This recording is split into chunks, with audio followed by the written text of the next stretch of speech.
What's going on, everybody? I'm so glad that you decided to take the time to click on this webinar and see what this is all about. So as you can see here, organic chemistry. This can bring on a lot of different emotions, and I'll show you some of the things that I've heard over the years. What is it? Do I need to know this? Will this be on the exam? I'm pretty sure a lot of you can relate to this. Here's a couple other ones. Oh no, my life is over. I know I failed this exam. We all can relate. I can relate. I know what this is like. However, organic chemistry does not have to be this way. So what we're going to do is we're going to simplify the class, and I'm going to show you how. So organic chemistry is just about building molecules, and I'm going to show you here in a minute that all it is lines and letters. We've seen these in our entire life, right? We've got letters of the alphabet, we've seen lines all around us, we see them right now all around us. And all we need to do is use the periodic table. We're all familiar with this. We've seen this probably since high school or maybe even middle school. It's got all these elements on here.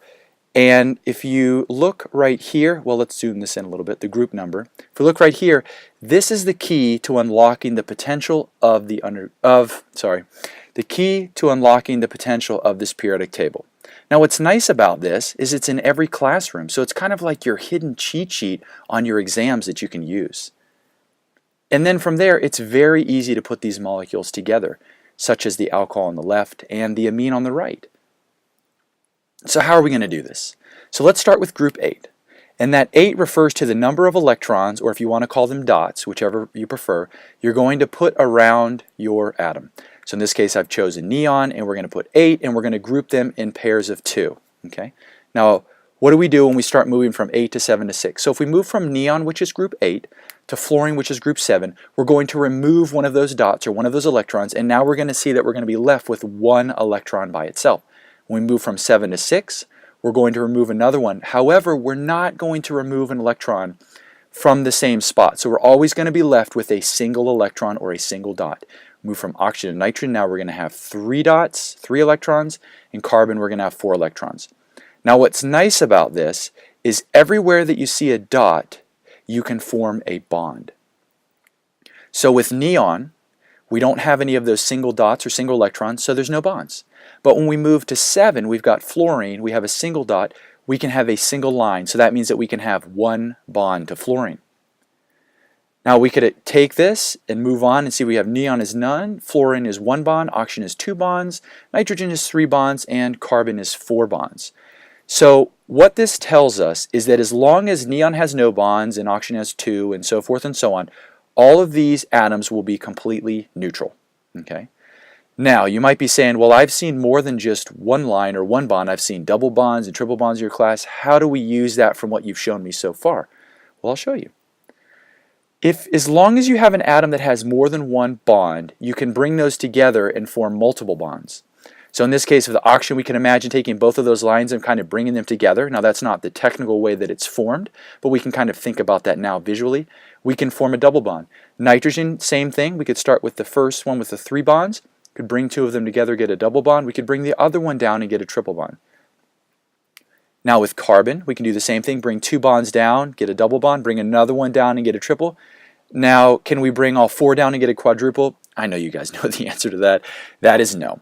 So we know that carbon can only have 4 bonds to it. Now I will say that if you're up on all the new stuff that's been going on in the past 2 years, I think, they found that you can actually get more than 4 bonds to carbon, but I'm going to assume that your professor is not talking about that or does not want you to think about that, because all the textbooks basically are written that you can only have 4 bonds to carbon.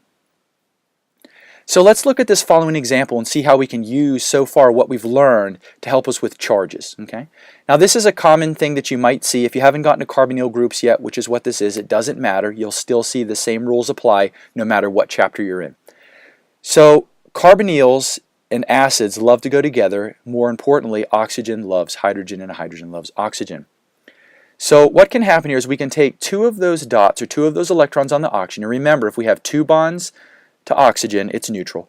2 of those electrons can reach out and grab the hydrogen, so when something reaches out and grabs, it's a nucleophile, and what it grabs is an electrophile. When it does that, we'll see that the structure on the right now has 3 bonds to oxygen. Those 2 blue electrons are now a bond between the oxygen and the hydrogen, and we'll see that when we have 3 bonds of oxygen, it's a positive charge. 2 is neutral, 3 bonds is positive. So we could ask the question, can oxygen have a negative charge? Well, of course, or else I wouldn't be showing the slide. But first what I want to do here is I want to break down this CH3 lithium and kind of explain what's going on. So we know that if we look at lithium, that's on the left-hand side of the periodic table, and those are all metals, and you know that those are all positively charged. So if we remove the lithium, take the positive charge away, we know that charges always come in pairs. A plus always has to go with a minus. So that means everything else is a negative, which is our CH3. Now more specifically, I want to point out that anytime you have a negative charge on carbon, or really for that matter, if you have a negative charge on anything, there's always 2 electrons or 2 dots somewhere on that molecule. And in this case, they're going to be on the carbon.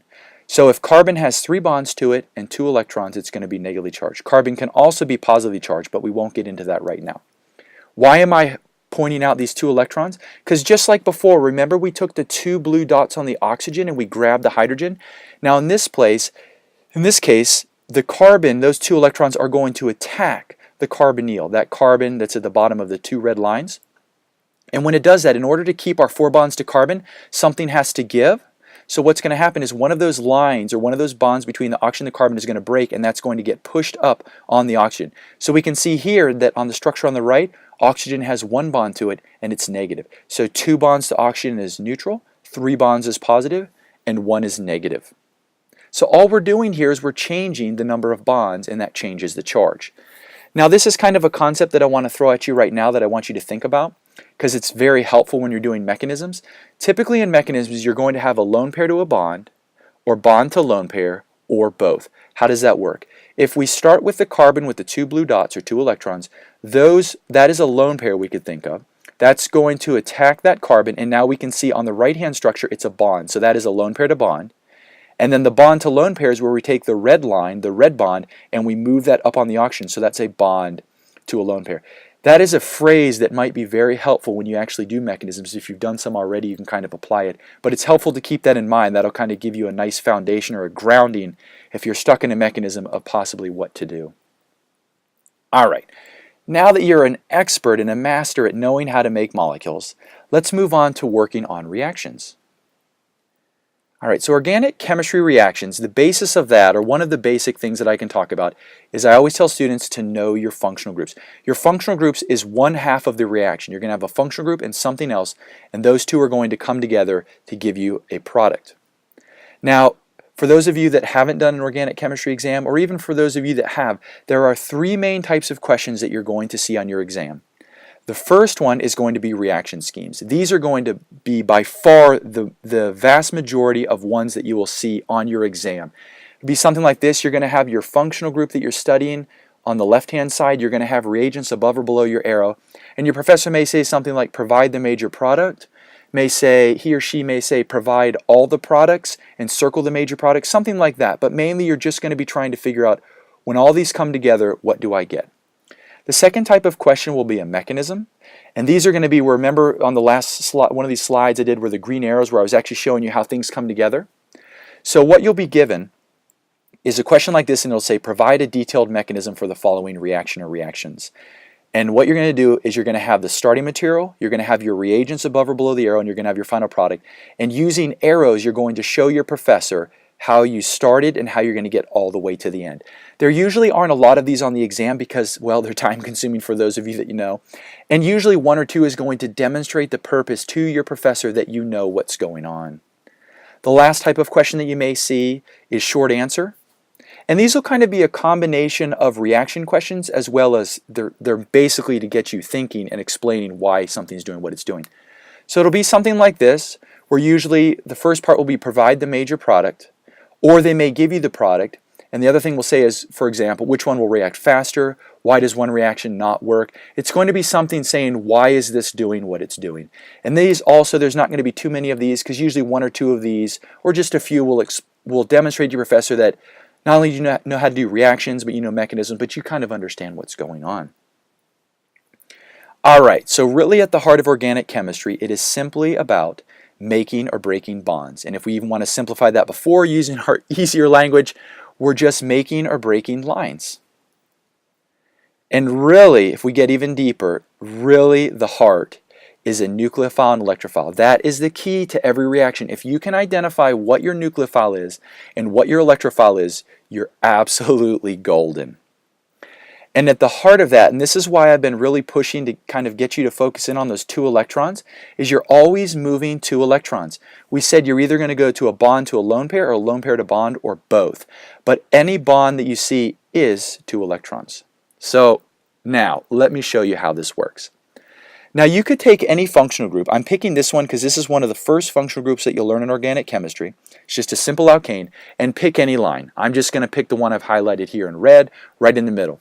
Now, any line that you see, every single one on here is simply 2 electrons. That's all it is. Now with this isn't going to be as helpful in your class, but I just want to show you that that's what it's based off of. It'll apply in some areas, but really what I want to show you is, what if we decided to take those 2 electrons and move them to one of the specific carbons? So if we were to take this arrow, and just to kind of explain this, the arrow starts in the middle of the bond, letting the person know that I want to take the whole bond, and it moves, and we can see the end of the arrow is saying I want to move it on that specific carbon right there. When I do that, I create a charge separation. But look what we've done. We can see that every bond is made up of a nucleophile and electrophile. Nucleophile is negative. You can remember N and N, nucleophile negative, and the electrophile is positive. Now this obviously is not going to be the way that you're going to see it, so I'm going to flip this around, but you're always going to have a nucleophile which is going to attack your electrophile. So the nucleophile, the arrow always starts at your nucleophile, goes to your electrophile, and you form a bond. This is the heart of organic chemistry. Now, with that, what you always want to do before you start a question is you want to ask yourself 2 questions. First, what is your functional group? That's going to be your alkene, your alkane, your alkyne, your carbonyl, something like that. And then the second thing is, what is above or below your reaction arrow? When you get those 2 pieces of information, you will have your nucleophile and your electrophile, the key to every reaction. So you might be saying, how does this apply? This is great, we've got all these great tools, but you haven't really shown me anything. Well, let's look. So if we have an alkene here, okay, what I want to do here is I want to take one of those bonds and I want to break it. And I want to generate a plus and a minus. Just like we saw before when we take a single bond, we broke that alkane into 2 molecules. With an alkene, we can break it into charges, but we've still got 1 molecule. So now we can see here that we've got a minus and a plus. Now in terms of, you might say, well, how did you know which side to put it on? You're always looking for carbocation stability. And here you can see that both of these carbons, whether it's the minus or the plus, are both secondary, so it doesn't matter. However, if you have the right example, it does matter, as many of you are probably familiar with. So in this case, I'm going to take my bond, and our bond is always the negative, okay? So when we move that, the negative will always be where we're moving the bond. So in this case, I want to move my bond to the right, and I want to keep my positive charge on the left, because we can see that the left-hand carbon is tertiary, the right-hand carbon is secondary, and we're going to base this off of carbocation stability. So carbocations are more stable on tertiary versus secondary versus primary. So in this case, we've got a difference in substitution, and that's going to tell us where to put our charges. But what about other functional groups? What about the carbonyl? So in this case, we could do the same thing. We could break this into 2 parts. Now what's nice about this is not a carbon-carbon bond where we have the same electronegativity. These are different. So use this to your advantage. Here we can see the oxygen is always going to be negative. The carbon is always going to be positive. So that's set. We don't have to worry about substitution. So how does this help us? We can see with every functional group, you can apply this right now. If you've got something beside you, try it out.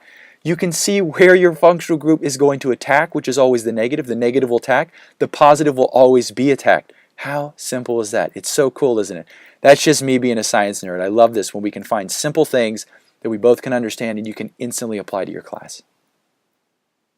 All right, so now let's look at a few examples and use what we've just learned.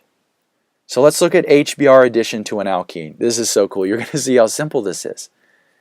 So first we want to start by figuring out our alkene. Okay, so here let's just kind of say, I said ask what your functional group is. That's what's on the left. And then the second question is, what is above or below the arrow? We have the HBr. So now we're going to start breaking this up. So we're going to start with our alkene. We're going to break that into a positive and a minus, positive and a negative.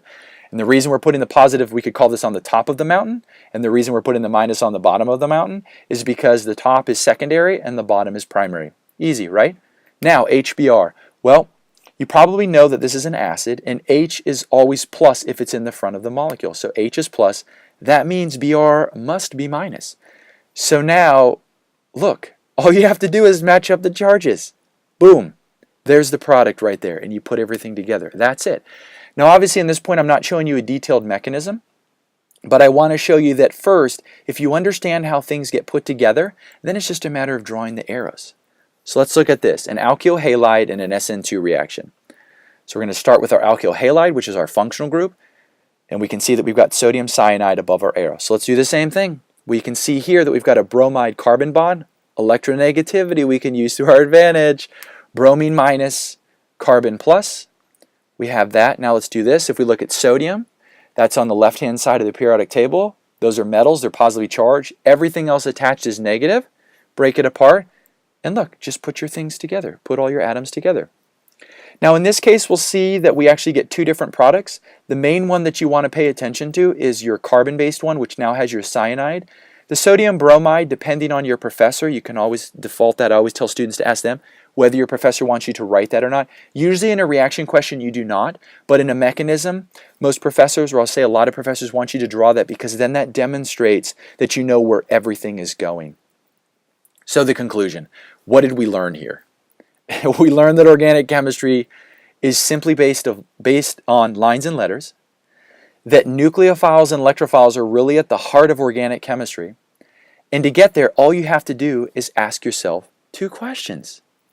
And really, you can see that organic chemistry can be simple.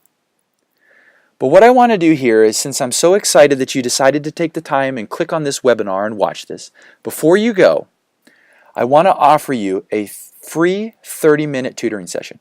What I want you to do is, now that you've watched this video, I want you to come, if this has been helpful, and I want to show you how I can apply these principles as well as other things to your class and show you that you really can understand organic chemistry. It can be simple, and you probably know more than you think you do. So all you have to do is simply email me at organicchemistoncall@yahoo.com and put in the subject line, free webinar tutoring. That's it. And lastly, I just want to thank you for watching. So I look forward to seeing you online and helping you ace your organic chemistry class.